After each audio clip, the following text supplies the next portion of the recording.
اللہ کے ریکارڈ میں یہ ہے ہی نہیں، شامل ہی نہیں ہے. اس پر مہر کب لگے گی؟ جب ماں باپ دونوں راضی ہو گئے تو پھر اللہ کے دربار میں ہماری نماز پیش ہوگی، روزہ پیش ہوگا، اعتکاف پیش ہوگا، تلاوت پیش ہوگی، ذکر و اذکار پیش ہوگے. ورنہ تب تک یہ اللہ کے دربار میں کوئی عبادت پیش نہیں ہوگی.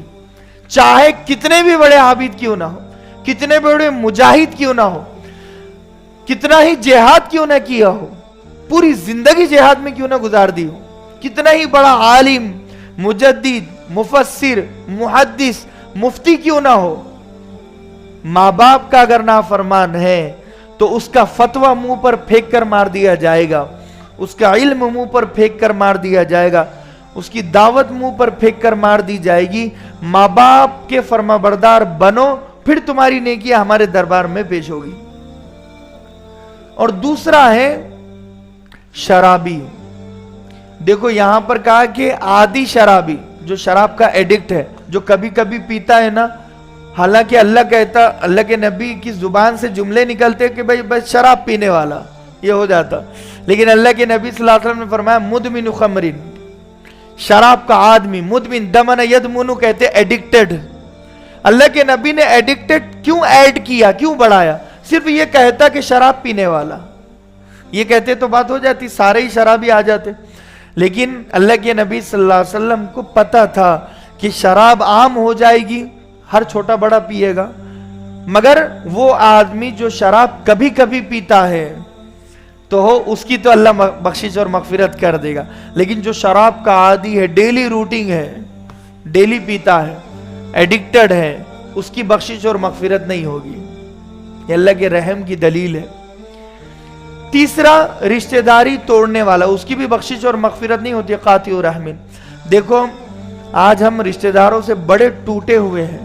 میں بتاؤں آپ کو، آج ہم جتنے اچھے بنے ہوئے ہیں نا، باہر محلے والوں میں ہماری جمتی ہے، لیکن اتنے ہی ہم کو ہمارا پتا ہے، ہم سے بہتر کوئی نہیں جانتا، صرف اللہ جانتا ہے. باہر ہم رشتے نبھائیں گے، باہر ہم اچھے بن جائیں گے، لیکن رشتہ داروں کو جب پوچھا جائے گا نا بھئی فلاں آدمی کیسا ہے، وہ کہے گا نہیں یار بڑا بد اخلاق ہے، بد کردار ہے، گالیاں دیتا ہے، حق ادا نہیں کرتا.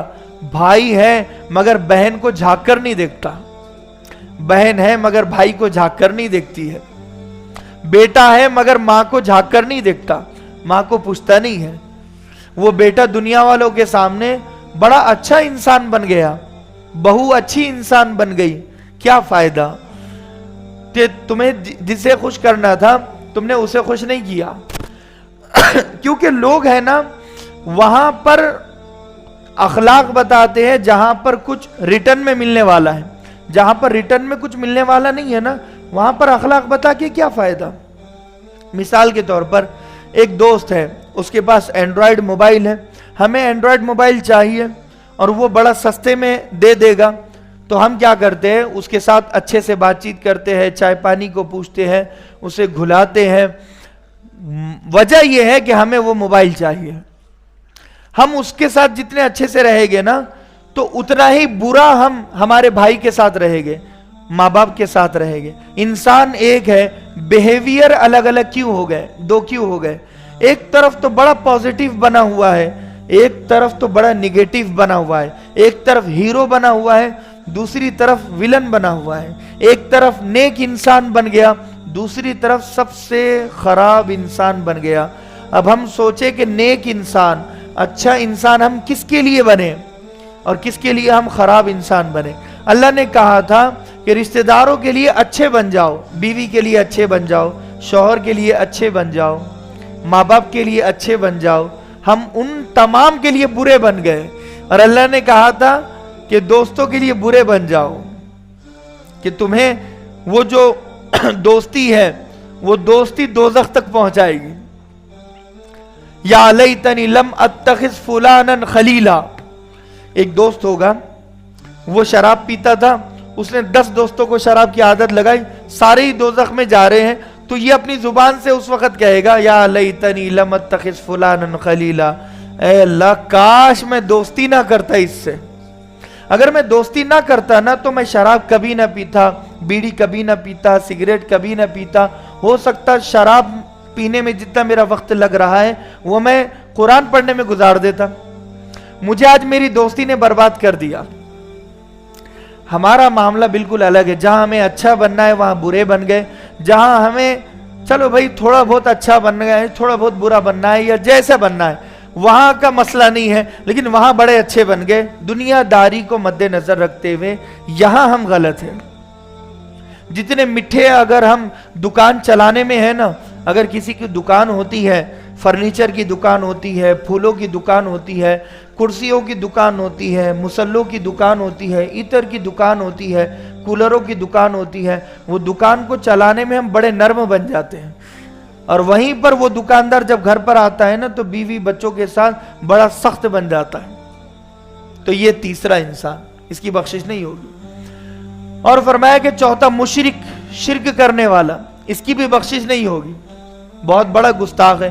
اللہ کو ماننا تھا, اللہ کے بجائے کسی اور کو مان کر آ گیا, پوری زندگی گزار دیا, تو چھوٹا جرم ہے, بہت بڑا جرم ہے.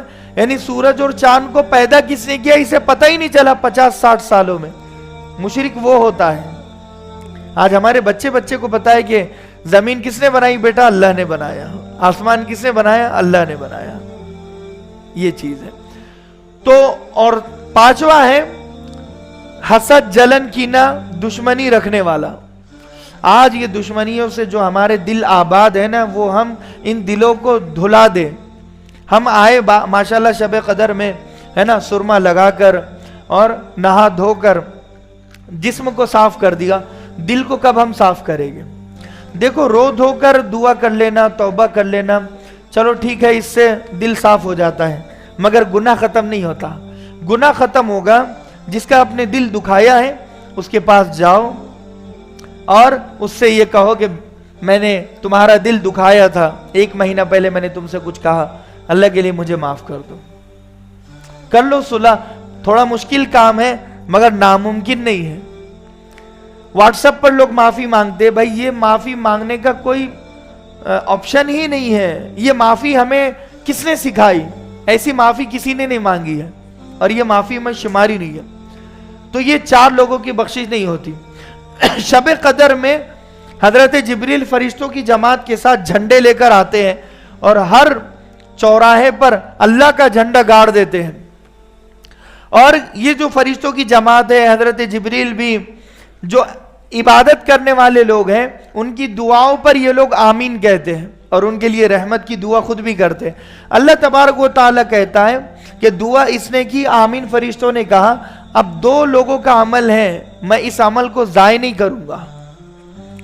مثال کے طور پر ایک انسان اور ایک فرشتہ ہماری دعا پر آمین کہہ رہا ہے, تو 2 مخلوق کی ایک جماعت ہو گئی. کیا ہو گئی؟ دونوں مل گئے نا, ایک جماعت ہو گئی. تو اللہ تبارک و تعالیٰ کا اصول اور ضابطہ ہے, اللہ جماعت کی دعا کو رد نہیں کرتا, رائے گا نہیں کرتا. اللہ اسے ہی بنیاد بنا کر بخش دے گا.